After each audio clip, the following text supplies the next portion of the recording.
He called me a coward before he even knew my real name. And God help me, I think I fell in love with him for it. Because who else would have the audacity to strip me bare with words, through nothing more than the blinking cursor of a chat window? It started with a dare, or maybe with boredom, that kind of late-night loneliness that gnaws at you even in a city that never sleeps. I had signed into the anonymous chat room more out of habit than hope, scrolling past the usual flurry of strangers too eager to bear their fantasies without revealing their truths. And then he appeared. His username was Wildcat. Fitting. His words scratched and clawed, yet carried a strange tenderness, as though each sharp remark hid the ache of someone who wanted to be understood. He was biting, sarcastic, sometimes cruel, but beneath it all I sensed a heartbeat that matched the rhythm of mine. What I didn't know, what I couldn't have guessed, was that Wildcat wasn't just another faceless stranger lost in the digital night. He was sitting across from me every single day, behind the flicker of a monitor and the polite, professional distance of an office desk. But back then, in those first nights, he was only a shadow, and I was content to let him stay that way. The office always smelled faintly of burnt coffee and cheap printer ink. Rows of desks under fluorescent lights, the faint hum of the city bleeding in through the glass windows of our New York building. It wasn't glamorous, but it was stability.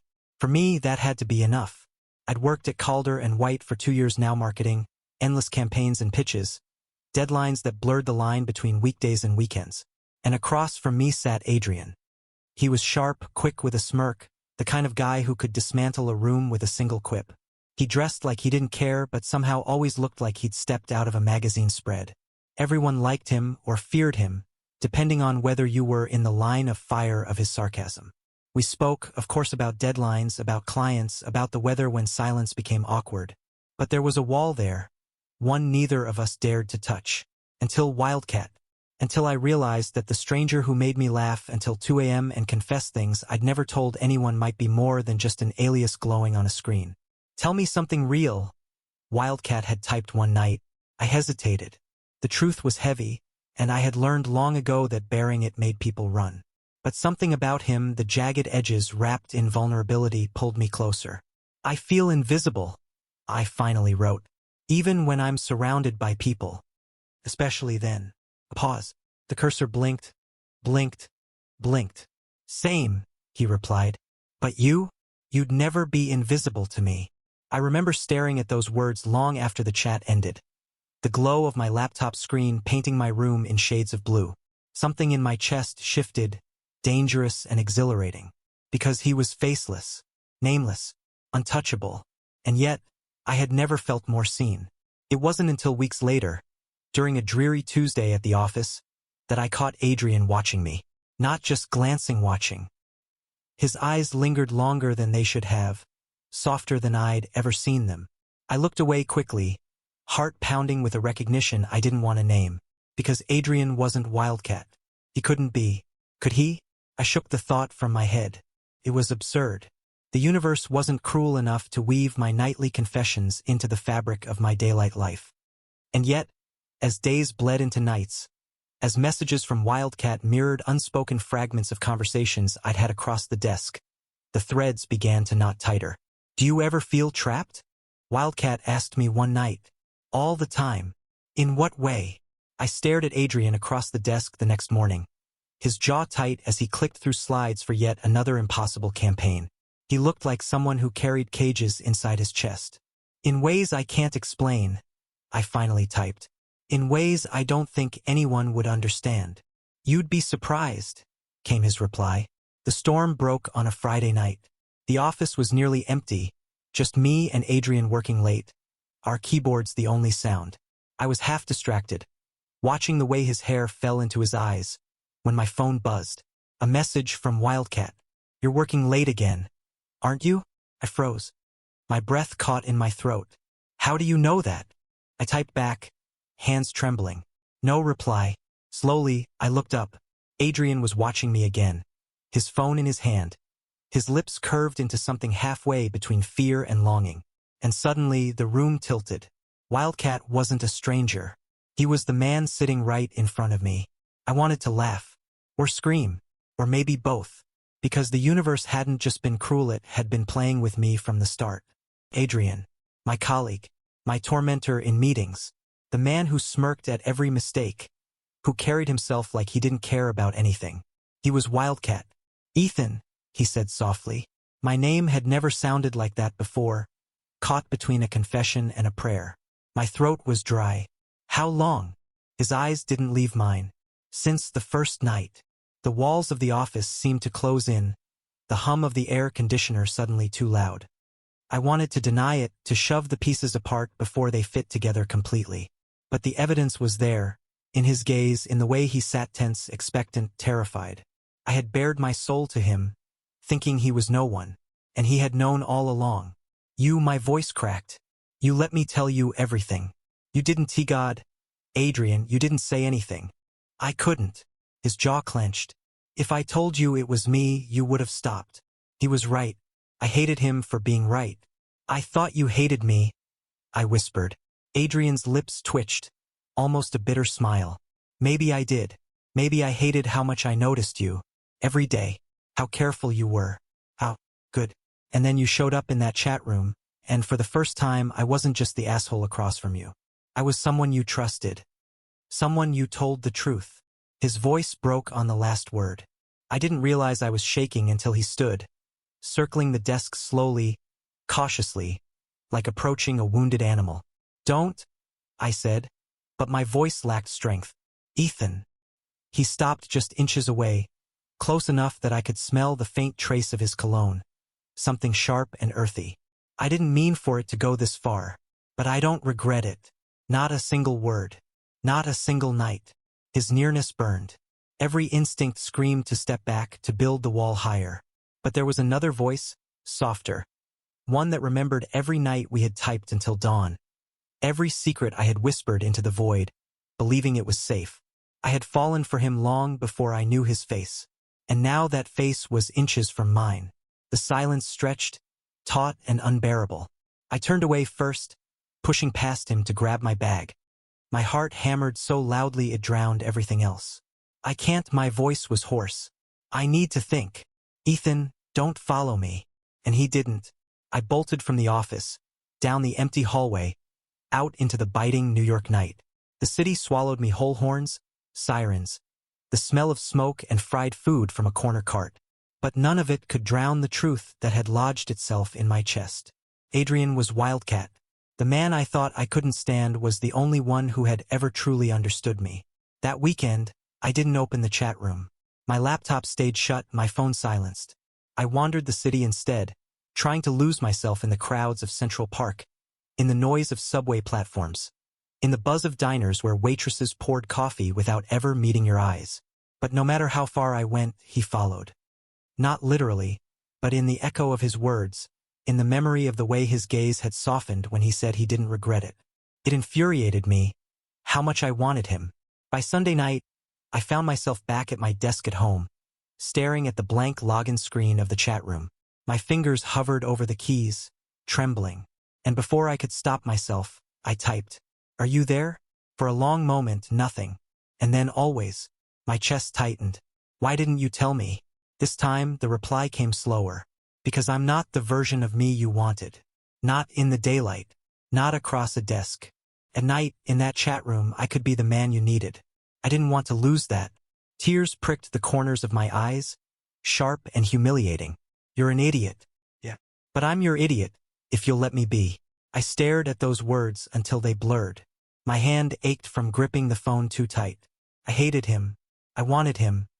Both truths sat side by side, impossible to untangle. Monday morning, the office felt different. The fluorescent lights buzzed. The hum of printers filled the air. But everything was sharper, more fragile. Adrian looked up as I walked in, his expression unreadable. I sat down without a word. For hours, we worked in silence, each keystroke too loud, every brush of movement electric. I could feel him there, just a desk away, the air between us thick with unspoken words. Finally, during a lull, he leaned forward slightly. His voice was low, just for me. "Coffee?" I looked up. His eyes held no smirk, no armor, just hope. It would have been easier to say no, easier to keep the wall intact. But my lips betrayed me. "Fine." His smile was small, almost disbelieving. He stood, and I followed, my pulse racing as we stepped out into the city. The coffee shop was quiet, tucked between two towering buildings. We sat in the corner, cups steaming between us. For a while, neither of us spoke. The weight of everything hung too heavy. Finally, I broke the silence. Was any of it a lie? Adrian's gaze snapped to mine. No, his voice was fierce, urgent. Every word I typed, every late night, every stupid joke, I meant all of it. I searched his face, looking for cracks, for the part of him that had always seemed untouchable. Instead, I found fear. You don't make this easy, I said quietly. He huffed a laugh, running a hand through his hair. I've never been easy, but for you I try. Something in me fractured then, not in pain but in release. The wall I'd built began to crumble. Because maybe he wasn't perfect. Maybe he was reckless and infuriating and too sharp for his own good. But he was real. And he was mine if I wanted him. I wrapped my hands around the cup, letting the warmth seep into my skin. Then prove it, I whispered. Adrian's smile was slow, careful, as if afraid I'd vanish if he moved too quickly. I will. And for the first time, I believed him. Adrian kept his promise, at least for the first week. He toned down the smirks in the office, no longer tossing his clever jabs when I made a mistake on a pitch. He lingered after meetings, waiting for me in the hallway as though silently asking for permission to walk beside me. He sent me messages, simple things, nothing like the sharp-edged confessions of Wildcat, but small, human gestures. Want lunch? Or you survived that client call better than me. And for all the walls I tried to rebuild, I found myself letting him in. It was dangerous. I knew it. The office was a minefield of gossip, and two men navigating something fragile and forbidden would be an easy spark for rumors. But each time he looked at Metrally I felt the ground shift beneath my feet. One Thursday evening, long after most of the team had gone home, I found myself trapped in the conference room with him, reviewing slides for a client presentation.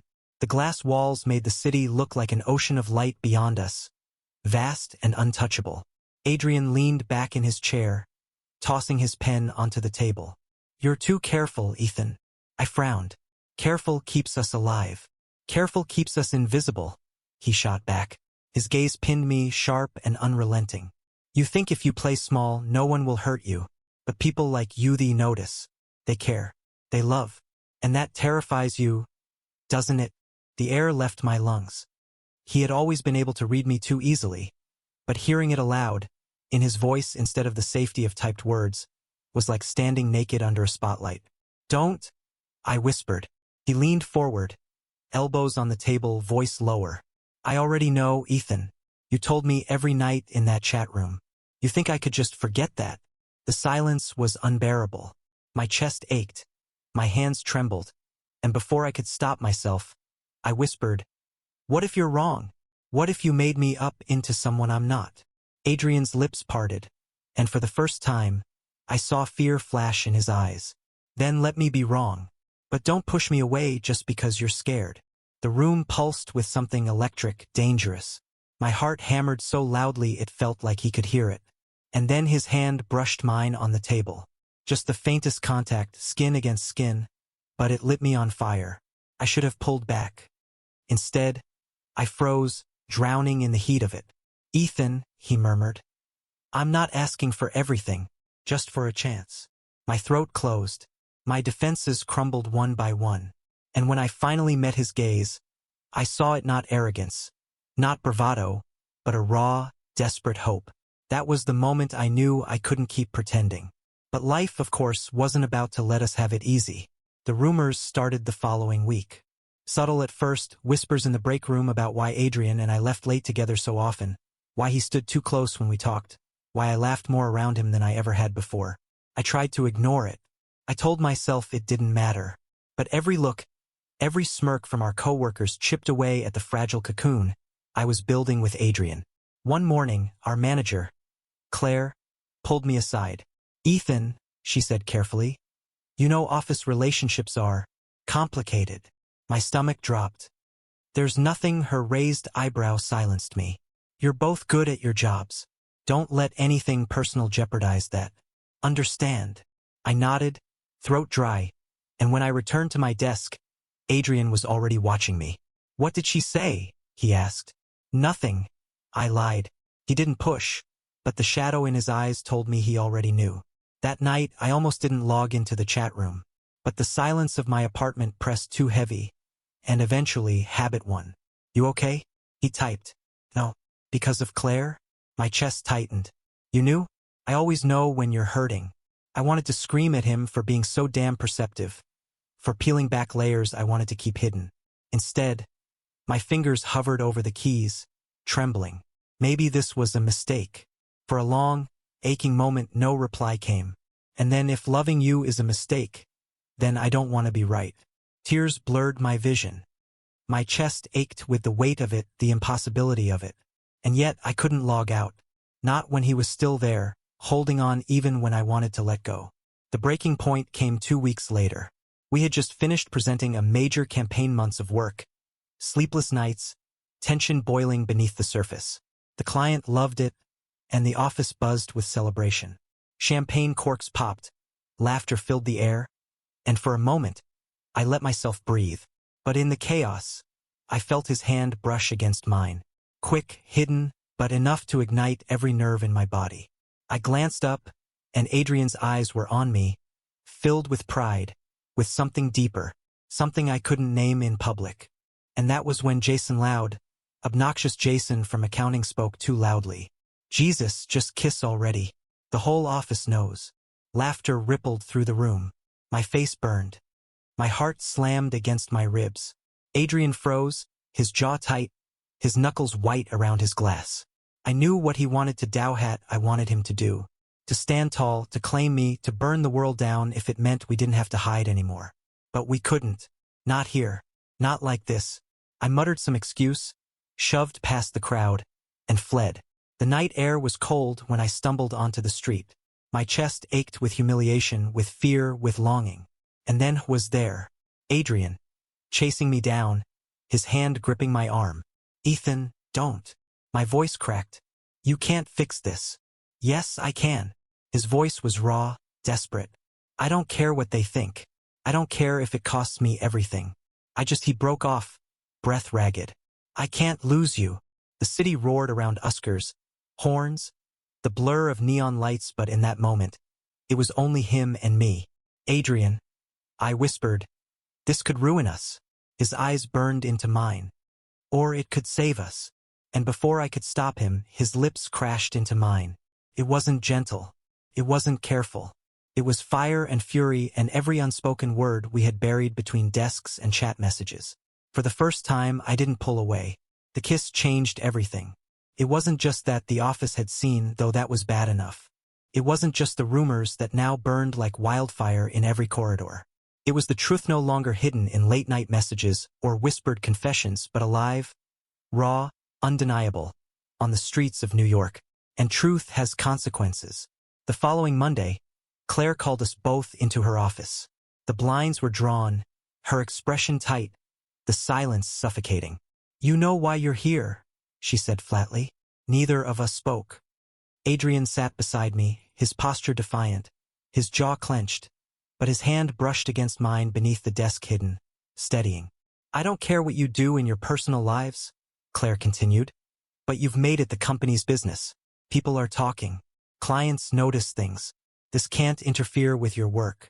Understood. Yes, I said quickly, desperate to preserve what little stability remained. But Adrian leaned forward. With all due respect, Claire, our work is fine. Better than fine. The campaign we just delivered, that was us. Together. So if people want to gossip, let them. We've earned our place here.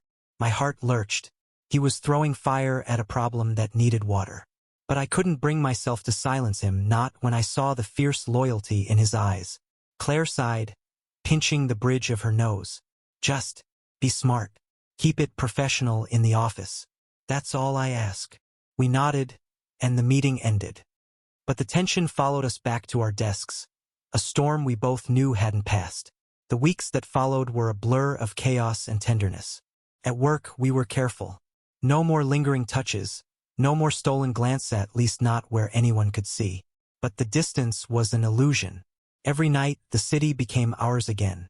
We wandered through Greenwich Village, hand in hand under the safety of streetlights. We shared late dinners in tucked-away diners, our laughter echoing in booths where no one cared who we were. And when the world grew too heavy, we retreated to the chat room, our safe place, not out of necessity but nostalgia. Still awake? He'd type, always if it's you. And it was enough. But happiness, I was learning, was fragile. One night, weeks later, I found him on the office rooftop, staring out at the skyline. The city stretched endless before him, glittering and alive, but his shoulders were tense, his expression dark. What's wrong? I asked softly. He didn't turn. They offered me a promotion. Chicago office. The air left my lungs. Chicago. Finally, he looked at me, his eyes burning. It's everything I thought I wanted. More money, more responsibility, a chance to start over. But it means leaving here. Leaving you. The rooftop tilted beneath me. I had always feared this, that we were fragile, temporary. Something the world would tear apart as soon as it had the chance. Then go, I whispered, even though every word was a knife. Don't stay for me. His jaw tightened. That's the problem. I don't want it if it means losing you. The wind whipped around us, cold and sharp. I wanted to believe him. I wanted to believe love could win against ambition, against fear, against everything that had kept me locked away for so long. But love, I knew, was a risk, and I was still learning how to take risks. Adrian, my voice cracked. I don't want to be the reason you regret something. He stepped closer, his hands gripping my shoulders, his forehead pressing to mine. The only regret I'll have is walking away from you. And in that moment, I finally understood. He wasn't asking me to choose between love and life. He was asking me to choose both. He turned down Chicago. Not because it wasn't tempting, not because the future it promised wasn't shiny and alluring, but because, for the first time, he saw a future here. With me. It wasn't perfect. The whispers didn't stop. The risks didn't vanish. But we learned to carry them together, like a weight that felt lighter when shared. At work, we became unstoppable. Our campaigns sharper, bolder, infused with the energy of two men no longer afraid to see each other, to be seen. People noticed, but not for the reasons we once feared. And outside the office? Outside we were free. Months later, we sat on that same rooftop, summer heat lingering in the air, the city pulsing below. He leaned back against the railing, his arm draped casually around my shoulders, as though it had always belonged there. You still think I'm a coward? I asked, half teasing, half terrified of his answer. He smirked, kissing the side of my temple. No, you're the bravest man I know, because you let me in. My throat tightened. The truth was, he had saved me as much as I had saved him. Two broken halves, finding wholeness in the most unexpected place, in a chat room, in an office, in each other. I smiled, leaning into him, the weight of the world finally lighter. Then I guess we both got it wrong. Guess so, he murmured, pressing his lips to mine under the glow of the city. And this time there was no fear, no hiding, no masks, just us. Two men who had dared to love in a world that tried to tell them not to. Two men who had found each other in the dark and chosen to stay in the light. Together, always. Thank you for listening. If you find it interesting, please like and subscribe to follow the next stories.